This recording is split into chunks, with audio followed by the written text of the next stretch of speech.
Hello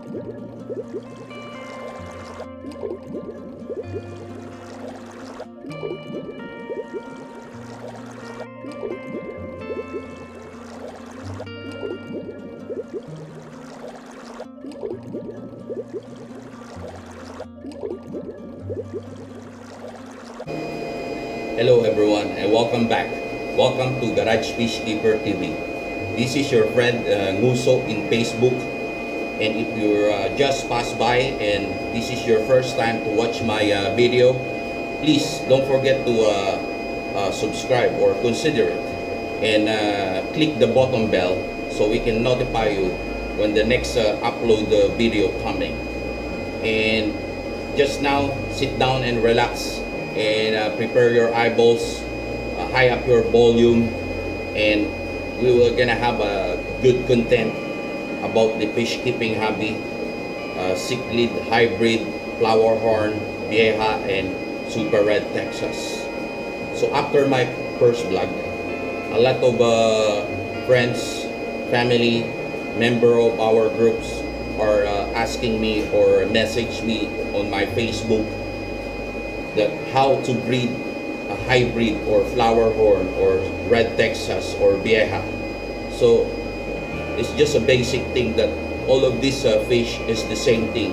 It came all from cichlid, large cichlid.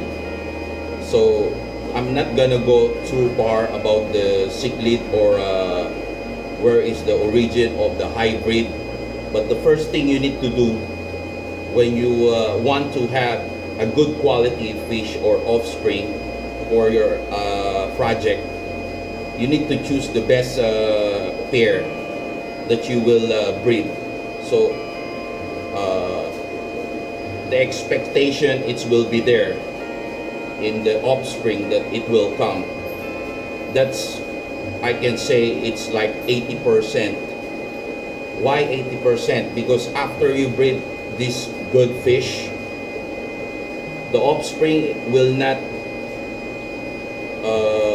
gonna be, everything is gonna be like the same from dad and the mom. You're gonna do a lot of culling. Culling is separation from good class A, class B, class C, and some just a trash, I can say. So from their fry become centimeters, become grown out, and juby, medium. That's the thing that you need to cull. Medium, of course, you're gonna see the beauty of the fish, but from like 1 inch up to 1.5 inch, you need to do the culling. A lot of people, they breed, but sometimes they don't know how to cull. So some of my friends, I'm teaching the right way about the breeding.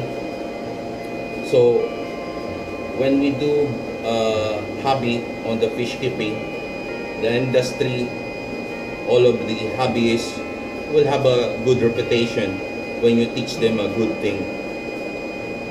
So as I mentioned for you, not all of this it's gonna be a good quality. You need to do a lot of culling. So what is your perception for the breeding? You're gonna get a good male and a good female. So to start off, you need to have a goal. What is your goal? To have a purr, to have a base color, red color. If in the flower horn, you need to have a big cock or nuchal hump.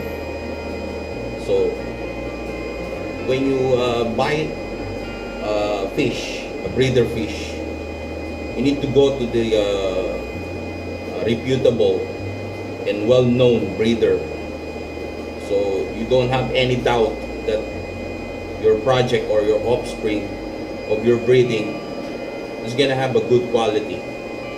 And when you sell it in the market, it's your own reputation. So after you choose a good male and female, it's not about like they're gonna pair right away. First step you need to do, you need to have a divider. in your tank. You put them a divider in the tank, just to know each other, and maybe every other day you can put the female on the other side of the male, and then after that you take it out. 5 minutes, 6 minutes is okay, just to know each other, because breeding is just a try and error thing. So after they know each other, and if you see the female is fertile, because for sure if you're gonna buy a breeder, you need to ask to the seller that the breeder of the breeder fish must be fertile. Is this female female flower horn lay eggs, or is she's proven breeder? Proven breeder female hybrid means to say they have offspring already. So there is also what you call a female proven egg layers, but haven't done yet for breeding. So that's the point. If you want to breed, go straight to the big female egg layers or proven breeder. You can go with that. One of my suggestion for you, of course, high quality fish, it must be a high quality price. It's a premium price. So don't expect that if you're gonna buy a low quality of fish, it's gonna produce a quality fish. Low quality, you have a percentage.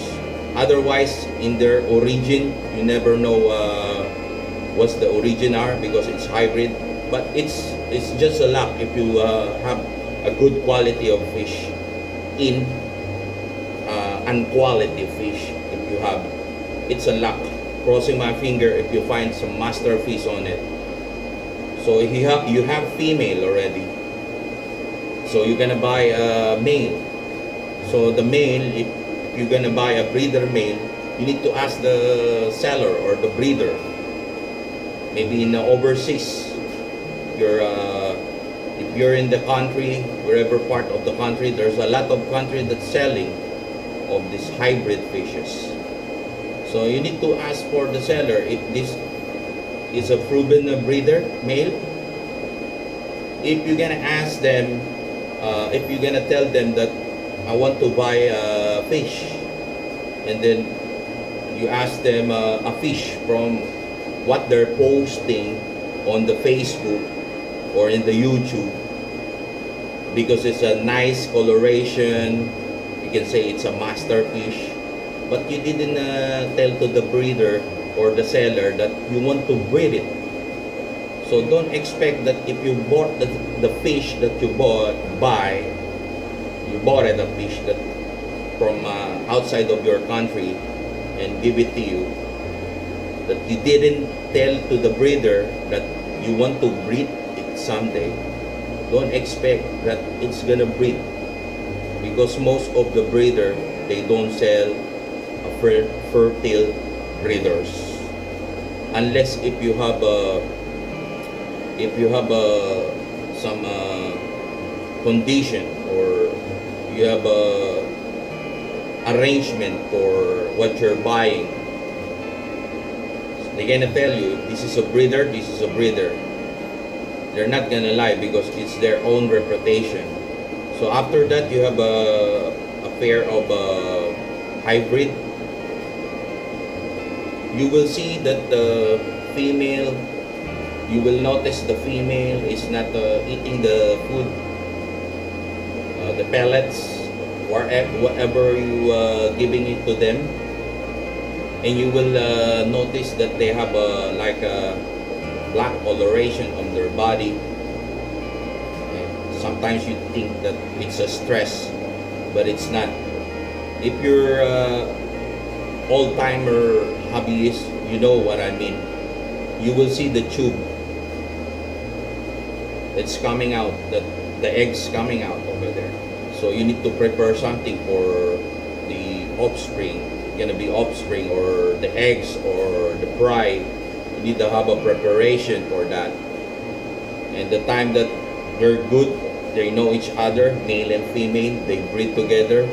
So when the female lay eggs, usually flower horn or red Texas or any hybrid or vieja, usually we put pot on it, like what you see over here. But this one usually we use in flower horn before, in my days. It's a flat thing, so that the female can easily lay eggs, and you will see that the male, it's continuing flat, following the female breeder, and it have courtship, and it will flag the tail, but you will never notice that the sperm is coming out on the male. So after the laying eggs of the female, laying eggs on the female, and the male fertilize the egg. At least for me, I do about like 2 hours, 3 hours. Sometimes if I know that my fish, my hybrid fish, it's the time to lay eggs, we don't sleep all the whole night just to guard them, because a lot of things happening if you're breeding this hybrid fish. So on that time, I already preparing a tank, extra tank. It depends. If your first time to breed the fish, we always prepare a one tank, like let's say a 20-gallon tank. You need to sanitize them. You need to sanitize, clean the 20-gallon tank.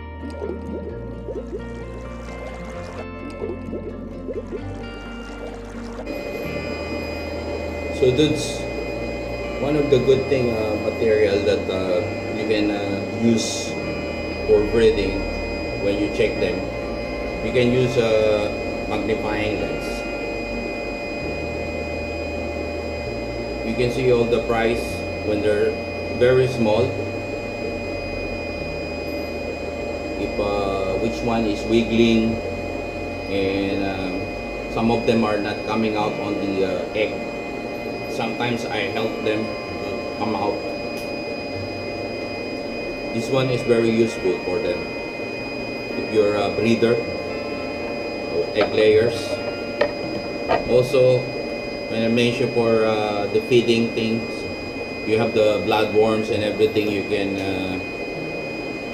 put in the small container like this, as I showed you before. Put on the refrigerator. I wrap it up, double plastic, put the rubber, and put the label on it, so the kids or your wife will not touch it. Food for the fish. And also one container, a good thing, when you have a fry like a centimeter, the sizes are centimeters, you can put the bloodworms here, or the tubiplex, so it can control their consumption. And you just put the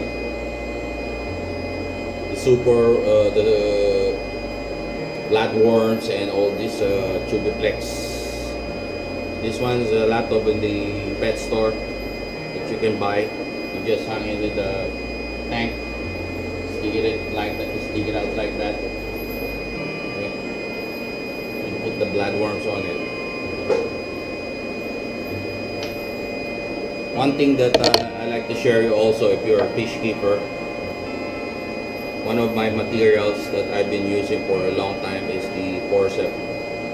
This is usually using in the surgeon. So when you feed them, you don't touch by your hands, naked hands. Take the bloodworms in the container, put in the container or in the small basin, and you feed them. This is very useful. So this is one of my suggestions for you, you breeder. So this one I show you already. It's like a funnel. You suck all the anything that you can take if you want to take inside the tank, especially if they're fried. One more thing, everyone. As I mentioned for you, if you're planning to buy a fish, it's up to you if what is your prepared. You can buy local, you can buy some overseas. Actually, here in the Philippines, we have a lot of excellent breeders coming a days. They're getting better and better, and the quality of the flower horn is actually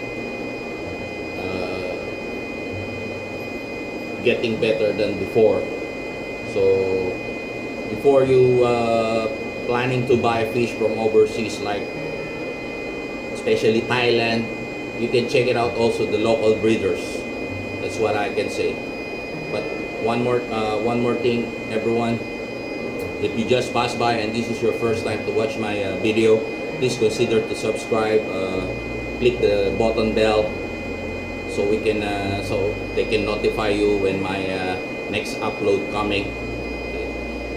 I think I'm gonna make part 1 and part 2 of this video, so just wait for another video coming. So it's gonna be part 1 and part 2 because it's taking too long. I don't want to take too long for my second vlog and third vlog, so I make it in a half for you. But before that, once again, thank you so much again. Garage Peacekeeper TV, this is Nguso, your friend in Facebook. And thank you.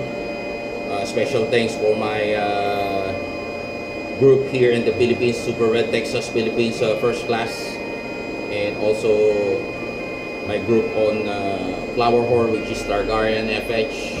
My team here in Cavite in the Philippines, Fantasy Horn. Mabuhay kayong lahat. Maraming salamat sa mga nanood.